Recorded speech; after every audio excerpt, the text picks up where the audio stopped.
and we're going to pass it now to hear from some police officers. We're going to start with Jodie McFadden at Baltimore, excellent, who is in the throes right now of standing up the Baltimore program. And then, depending on how timing and the mics work out, we're going to hear either from Officer Ernest Luster from New Orleans, or we'll try to bring Chief John Thomas back on to talk about what this has been to the rank and file officers there. But Jodie, we're going to start with you. So unmute and take it away, my friend. Hello, I'm Jodie McFadden. I am a 25-year member of the Baltimore Police Department. As mentioned, EPIC is new to Baltimore. We have not fully implemented the program yet. We are preparing for the program. I work at the Police Academy, where my primary job is making sure annual in-service training, leadership training, and now consent decree mandated training is developed and delivered. And EPIC is one of those programs that we are developing and preparing to deliver. We have completed our lesson plan, and that is now under review. We are now in a critical stage of the process. We are now in the process of selecting members to be a part of the EPIC team as either teachers or ambassadors. This is a critical stage. We have to find the right members to assume that role of either a teacher in the classroom or an ambassador in the field. This is very critical. In my 25 years with the Baltimore Police Department, the need to focus on reducing crime has produced some unintended consequences. Those consequences have included responding to and treating people as objects. Also, regrettably, there's been far too many acts of bad policing here in Baltimore. And the obvious result has been a loss of trust in the community. I say all this because I want to make it clear. EPIC is a need for us. There's a clear need here in Baltimore for real change. EPIC is that change. Not just for the obvious and the very real need to improve public trust, but literally to save our organization from itself. Again, in our efforts as an organization to fight crime, to reduce violent crime over years, we have acquired some very bad habits. EPIC is an opportunity to do a restart. It's a way to get right. To do that, we need to find the right people to start us down that path. Now, I have learned a lot in my recent conversations with the New Orleans Police Department, whom have been very helpful in helping us develop our program. The guidance given has been very good. One of the biggest pieces of information shared is what to look for in members being considered as teachers and ambassadors for our EPIC team. We want EPIC-minded officers. This is a term shared with me by our friends in New Orleans. So in that, we want our facilitators, our officers to believe, understand, and lead EPIC. So our selection process, which is going to start next week, will include 3 competencies to really, find the EPIC-minded officers we want as facilitators and ambassadors. So those three areas that we're going to look at is how strong is the candidate's belief in EPIC, how compelling is the candidate's understanding of EPIC, and can the candidate lead and drive EPIC in the classroom and or on the streets of Baltimore. So we're making good progress. We are very excited about implementing EPIC. I sent some notices out just this week and the feedback is good. We're moving in the right direction. So that's where we're at right now. So, Jodie, before we turn over the mic and the camera, let me ask you something. And I don't know if you've had the opportunity to do this yet, but some of your police officers, I assume, even though you haven't fully rolled it out yet, know something about what you're doing. What's the reaction that you're sensing among your peers? So yeah, that's a great question.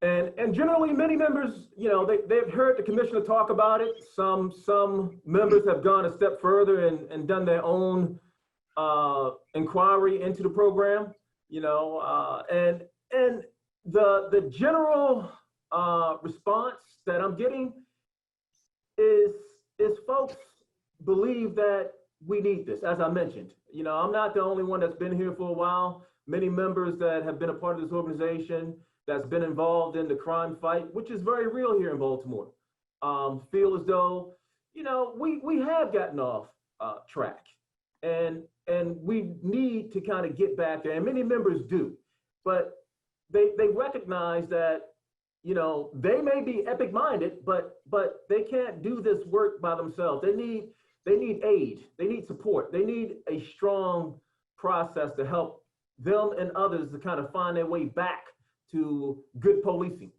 So yeah, I think folks our members are very receptive to what's coming. I think they're looking forward to it, to be frank with you. No, that makes sense, and we felt the same thing. So Jodie, thank you very much. And what we're going to do here, because we have a slight change in the schedule. Let's see, John Thomas. Let me see if your camera and your microphone work now. So let's give John one more chance since we have 5 minutes here. Kyle, you want to unmute and turn on John's camera? We'll see how that goes. Yeah. Everyone, bear with us one second. Away a moment. Let's see. One of the many fun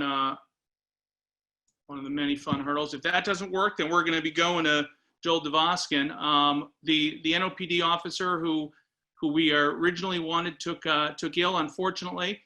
John Thomas, can you hear us? I can. Can you hear me? Hear you, absolutely. So John, I know that with that many stars on your shoulder, it's probably not correct to call you rank and file.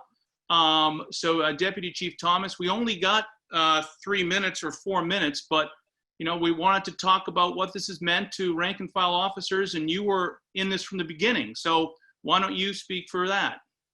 I'm rank and file from the bottom of my heart, Jonathan. Thank you very much. And I apologize for the technical difficulty. It was, I have to admit, operator error.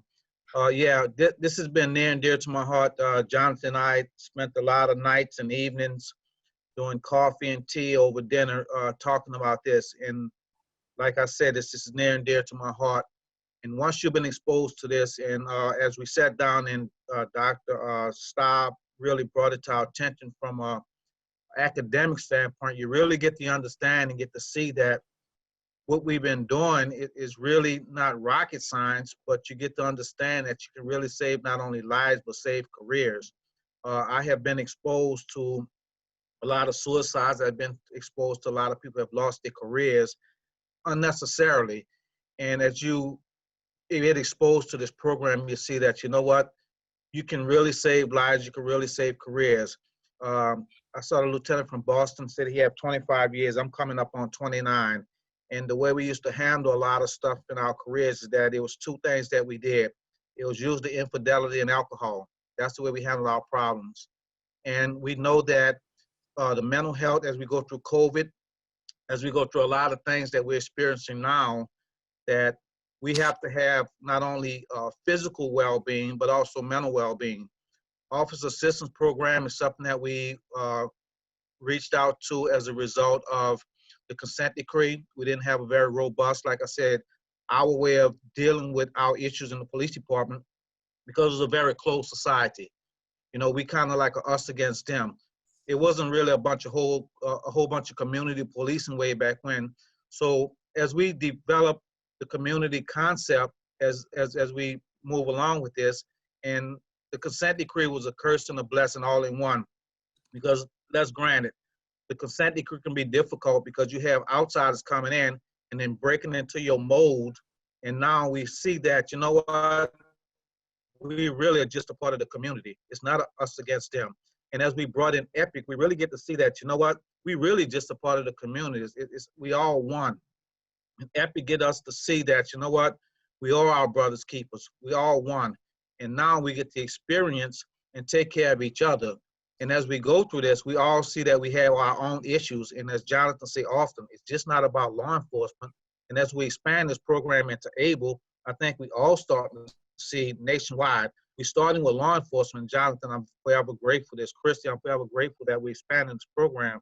But I think once we get into our law enforcement community, I think it's going to actually expand over to more to the corporate world.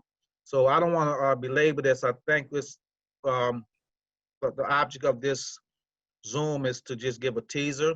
So please, as y'all embark upon this, and this is just a teaser, more to come. So like I said, this is just a law enforcement jump off, but I think it's going to expand into the community. It's going to be a nationwide, and Dr. Staub talked about it with LA, and I think it's going to expand to lawyers, doctors as well. So that's my spiel, and I'm very excited to be a part of this. So thank you, Jonathan. John, thank you very, very much. We really appreciate you jumping in. Jodie, thank you.